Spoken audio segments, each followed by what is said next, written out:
Hello everyone, back tuning in today's first video. We're going to do a season 1 roundup for the late winter and early spring period for today's first video. So we're going to get together several long-range seasonal models, but we're not going to be looking at the full winter period, and neither are we going to be looking at the full spring period. Spring updates will begin at Gasworthing's next month in January. But what we're going to look at is January, February, March, sort of mid to late winter and into the beginning of spring.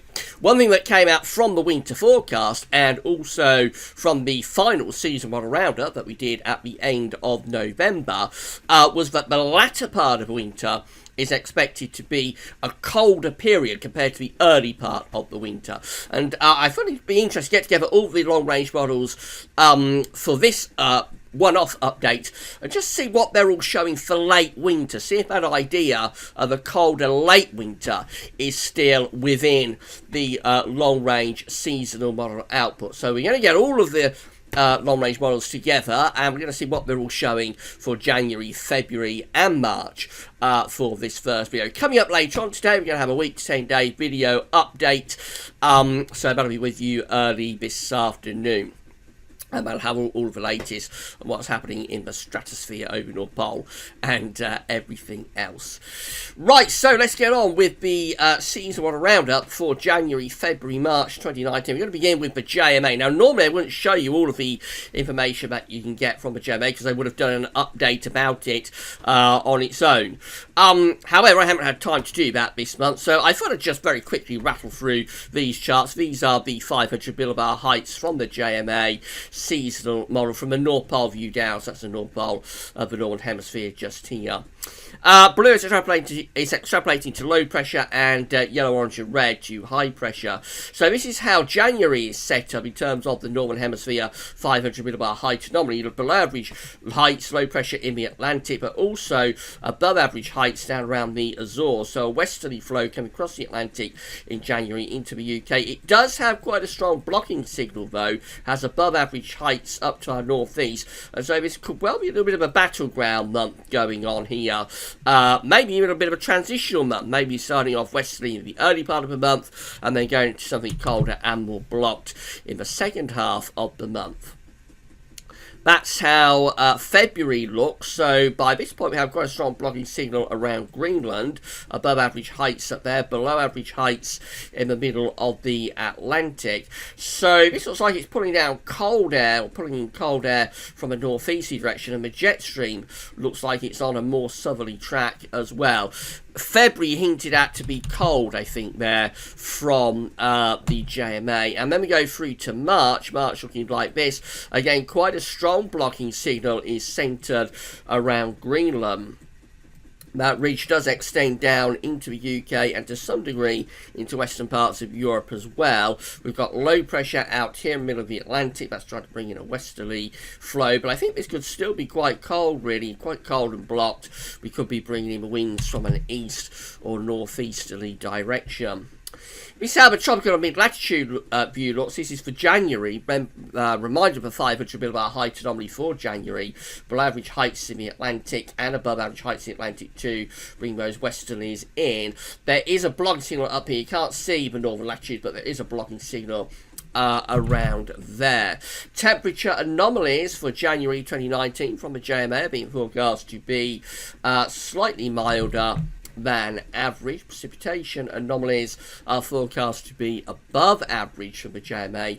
Go for a milder and a wetter than average month. The mean wind direction, excuse me, for January is coming across the Atlantic, generally westerly. Also hard to make these black arrows out, but I can tell you that the mean wind direction is generally westerly, so that's the reason it's seeing a rather unsettled but milder than average January, albeit still with that blocking signal though up to the north. This is February, where we have the below average heights in the middle of the Atlantic. We've got blocking close to Greenland up here. So it looked like the Jetson is probably on a bit of a southerly track during February, and maybe hinting at bringing in some colder air from the north and from the east. Let's have a look at temperature anomaly. Well, that's still holding up okay. No sign of a colder than average month in February with the JMA. And as far as precipitation is concerned, still a little bit on the above average side, but it does look drier to the north of the country and also across many central parts of Europe. The all-important mean wind direction looks like this. So we are bringing easterlies with these black arrows across much of Europe, where you'd expect it to be pretty cold there. For us, the reason it's a slightly milder than average month is that actually the wind is slightly southeasterly. So it's not a classic cold easterly month that's being predicted there, but it's not far from it. However, I think the JMA has backed away a little bit from its cold February signal that it had last month. That's how March is looking, with the 500 millibar heights, the above average heights extending from the north down into western parts of Europe. Let's do precipitation this time, first of all. So still a little bit on the above average side there with precipitation. A rather unsettled March coming up. Temperatures are still forecast to be a little bit above average as well. Slightly milder than average March being forecast. But mean wind direction in March shows that we're in a battleground situation. Really, we've got the winds coming in from a northeasterly or easterly direction across the northern part of the country, but also southwesterlies or westerlies are coming into the southern part of the country as well. So that's a little bit of a battleground type month, probably with some wintry potential, particularly so up in the north. I think the JMA has backed off its cold late winter signal, though, that it had last month. It has backed away from that a little bit this month. Will that be a trend as we go along with these long-range models? Let's find out. So we're going to go to Brazil next, from Japan to Brazil. This is a 500 millibar height anomaly from Brazil. This one does it different. JMA has it as above average heights with yellow, orange and red, and below average heights with blue. This is always the other way round, so the brighter colours will be an area of below average heights, low pressure, and the darker colours, blues, purples, they are going to be above average heights, high pressure. So we do actually see quite a lot of northern blocking being signalled from the Brazilian model for January, February, March, with quite a bit of high pressure sitting up to our north and also extending down to our east as well. We've got a trough of below average heights in the middle of the Atlantic. So the wind flow will probably be doing something like that. Try to get into the east, but probably more south of east, if you see what I mean with that. So the temperature anomaly for January, February, March is forecast to be rather milder than average in the UK and most western parts of Europe as well. And precipitation anomalies are very close to average. Notice it is rather drier in the North Atlantic. Could be hinting at some northern blocking up there, which we saw on the 500 millibar height anomaly, but just not quite lining up correctly to give us a particularly cold January, February, March. This is how CANSIPS is looking. So we've gone from Brazil north to Canada, and we find that CANSIPS means sea level pressure anomaly from the website tropicaltidbits.com is rather unsettled now for January, February, March, with low pressure to the south, low pressure to the north, high pressure to the south, and bringing that flat westerly flow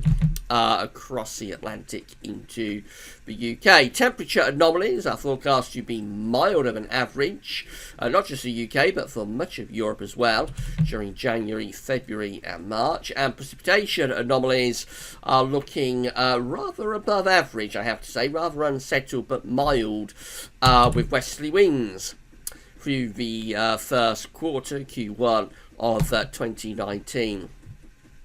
This is the IRA multi-model probability forecast. Let's just scroll up so you can see who the IRI is. It's the International Research Institute for Climate and Society, based at Earth Institute and Columbia University. Try saying all that lot when you've had a drink. So, this is the temperature anomaly for January, February, March 2019 as of December 2018, and the probability is for near normal temperatures actually for much of the UK and much of Western Europe as well. Eastern and northeastern parts of Europe are forecast to have above average temperatures in terms of the probability. But for the western part of Europe, our temperatures probability is in the normal category. So near normal temperatures, but rather unsettled. This is the precipitation probability forecast, and you can see that much of northern Europe, including the UK and Ireland, much of northern Europe is forecast to have above normal probability for rainfall. So not too warm, not too mild with the temperatures, but certainly rather unsettled January, February and March. These are the analogues from Pattaya. Pattaya is working within the umbrella of NOAA.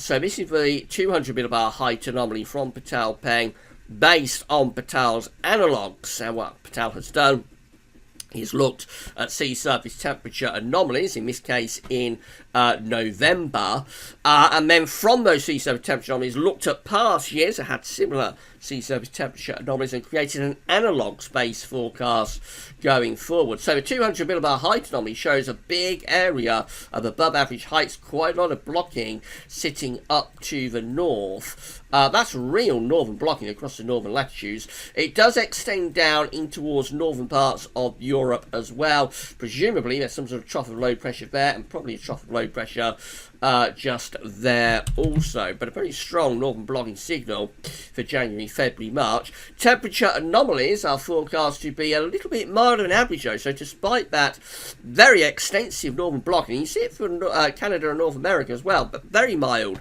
January, February, March there. Despite all of that northern blocking, somehow or other it's not enough to get cold weather anywhere in the northern hemisphere. I just must say that does look very bizarre, very odd, based on the extensive northern blocking that we have been forecast. And this is precipitation anomaly from Pattaya, and that is coming out drier than average, which really is a surprise because there's so much northern blocking that we've blocked off the Atlantic quite a lot, and so I would have thought that's going to be quite a cold and dry signal for January, February, March, but certainly no sign of any cold and average temperature anomalies there.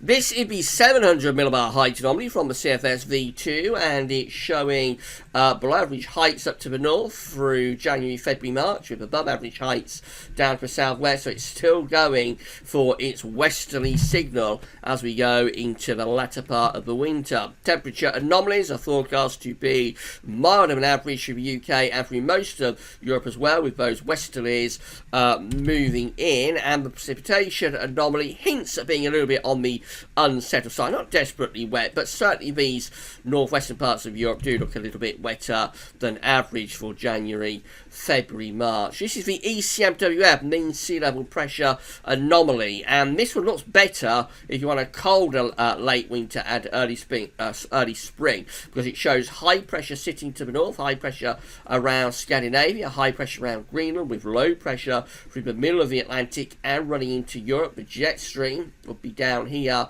and we would be at risk of pulling in some pretty cold easterly winds there as well. Temperature anomalies are forecast to be around average, so these seasonal models very rarely go for colder than average periods. So that's fairly cool actually for the ECMWF. The temperature anomaly for January, February, March is forecast to be around average. I would think you could shave off a bit more from that, probably coming out slightly colder than average in reality, if that means sea level pressure anomaly came off. Precipitation wise, it shows that it's drier than average to the north of the UK. That's indicative of all of the high pressure that's likely to be sitting around here. Low pressure is through there. Again, for us, the precipitation anomaly is coming out close to average, but in what would be quite a cold easterly January, February, March, there could be wintry precipitation.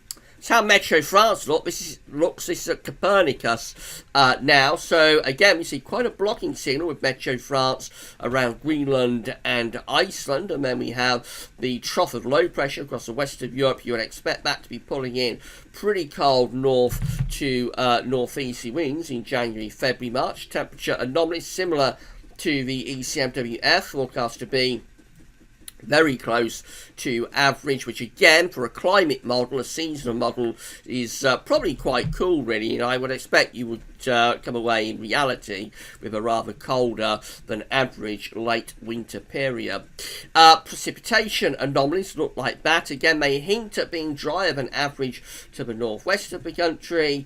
For the UK, it's close to average precipitation during January, February, March. This is the DWD, the German model. Now, you'll remember when we did that very dramatic third and final seasonal model roundup, the winter of 2018-19, most of those long-range models last month in that third and final seasonal model roundup were going for blocking and the chance of a colder winter pattern.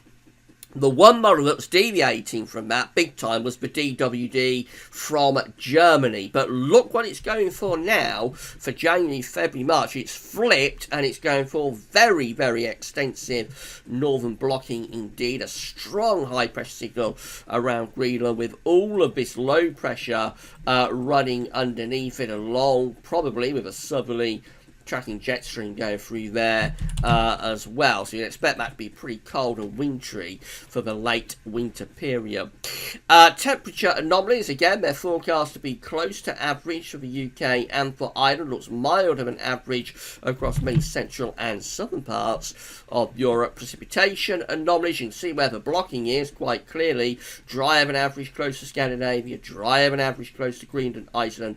And then the jet stream, of course, jet stream can be down here where it's wetter than average. Again, for the UK, precipitation probably a bit wetter than average in the south, a bit drier than average in the north. There would be wintry potential with such a strong northern blocking signal. This is the CMCC. This is a climate model from the Mediterranean. Now, I'm not sure if this is from Spain or if it's from Italy, but it's a climate model from one of the forecast agencies from the Med, from southern Europe. Again, it's telling a very similar picture to all of the European model output. ECMWF, France, DWD. It has a blocking signal to the north and northwest of the UK and the Northern Atlantic. You expect again to be pulling down pretty cold east or northeasterly winds with this one. Temperature anomalies, again, forecast to be very close to average for the UK and for Ireland as well, which for a climate model, a seasonal model, is actually quite a cool anomaly. Precipitation wise, it's going driving average out to the northwest, but just close to average precipitation again. Not much of a signal really for the UK and for Ireland. We're coming towards the end now. We go through to the Beijing Climate Centre. So this is the 200 millibar height anomaly from the Beijing Climate Centre for January, February, March, and it shows an area of above average height centred almost over the top of the UK. So that's a dry anticyclonic signal there for January, February, March. Not particularly cold because it's not got that high pressure up in the northern latitude. So it goes for a milder than average temperature anomaly, or a little bit milder than average, with the temperature anomaly for January, February, March to the UK. And obviously with high pressure centred over the top of the UK, it's also going for a drier than average January, February and March. Now, this is Jamstech, and we can only show you December, January, February for this. I can't show you January, February, March. It goes in season, so it's either sort of winter or spring or summer or autumn. So I can't show you those sort of intra seasonal periods where we're kind of like late winter to early spring. So this is the temperature anomaly from Jamstech. It's flipped from last month. Last month it was going cold and average, and that through all of the three seasonal model roundups that we did for the winter of 2018-19 in September, October, November, all three of them, it had a colder than average temperature anomaly. But look what it's done now. In its fourth and final update, it's actually going for a milder than average winter for the UK, for Ireland, for much of Northern Europe as well, and most of Canada and North America. This is what this model does. It tends to be cold early on, and then as you get closer to the time frame, tends to go milder. It's unusual, though, for it to still be showing colder than average in the third month sort of like the month that's just before the season, if you like. So in this case in November, still cold and average in November. So usual for that to then flip in the 4th month when you get to, in this case, December. So quite unusual when it's done there, but it is typical of this model, which often is a little bit biased on the cold side, which is very unusual for a climate model, because normally they are biased on the mild side, but this one tends to be biased on the cold side early on, and then it changes as you get closer to the time frame and goes milder. Precipitation-wise, this shows why it's flipped a bit milder. It's coming out with a drier than average winter now for much of Western Europe, but whereas last month and through all of the season model roundups that we did for the winter, it had drier than average conditions up here, indicating northern blocking. Now it's placing that high pressure further southward, so it's shifted the high pressure down to here, and it has low pressure up here now, and so the jet stream, of course, is going to be up there as well, placing us on the mild side of the jet stream. So that's what's happened there. And then finally, we've got our very own Glow C5 from the UK Met Office. This again means sea level pressure anomalies. This is for January, February and March, and it's still going for it. So again, it has this area of blocking up to the north, strong signal for high pressure to be up there, with a trough centred. Let's change the colour. A trough is centred over the UK and to the south and to the southeast. This will be pulling in cold winds from an east or northeasterly direction. Temperature anomalies. This is the only model, I think, that's going for a colder than average January, February, March, but the temperature anomaly is actually forecast for much of the UK anyway, not quite in the southeast, but for much of the UK, it is going for a slightly colder than average January, February and March. Precipitation-wise, it looks unsettled, so it's wetter than average in much of the UK and much of Europe. You can see where the blocking is, see where the high pressure is up here, where it's drier than average, close to Iceland. So we've got high pressure up there. We've got low pressure down here, and we'd be threatening to bring in pretty cold east or northerly winds, and that would give us a pretty cold sort of end to the winter and start to the spring, I would have thought. So what do we make of that? Well, I think what we can say is that the overall signal for cold and average late winter has backed away a little bit. I think a lot of those models have moved away from colder than average January, February, March. What's interesting though is that the European models, so by that we've got the UK Met season model, we've got the ECMWF, we've got Meteo France, we've got DWD, and we've got that climate model from the Mediterranean. All of those are still going for very substantial northern blocking and patterns that would be conducive to colder than average conditions, even if the models themselves don't show particularly cold temperatures, which they don't. But the patterns that they are showing would be conducive to pretty cold January, February, March period. Whereas the models from the Americas, for example, the Japanese models, they've kind of like pulled away, but there's also the Beijing Climate Centre, they've pulled away from that blocking signal quite a bit, and they're tending to place that high pressure just a bit further south, which means that we don't pull down the Arctic winds. We keep jet stream running over top of the UK into northern parts of Europe, and just not quite right to produce cold conditions. That's what most of those models from the Americas and also from China, Beijing Climate Centre, and the Japanese models are showing. Whereas the European models are still sticking with their idea of significant northern blocking and patterns that will be conducive to a cold late winter period. So, divvying it all up, it's probably around a 50-50 split now. But I think some of those models from the Americas, some of the models from China, from Japan, I think they have pulled away from a colder late winter period. So it's going to be really interesting to see how this works out. It's basically Europe versus the rest of the world. And it's going to be very interesting to see how that develops over the next 3 months.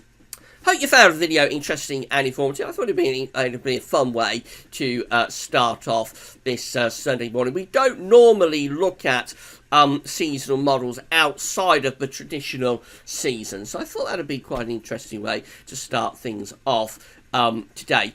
Of course, next month, when we get into January, and we're only a couple of days away from January now, the spring updates will begin. I know a few of you are waiting for spring updates, although they tend to be the least watched of these seasonal updates that we do at Gazovis. The spring always has less interest compared to the other seasons, particularly compared to winter, but also compared to the summer and autumn updates. So there's always not as much interest about spring.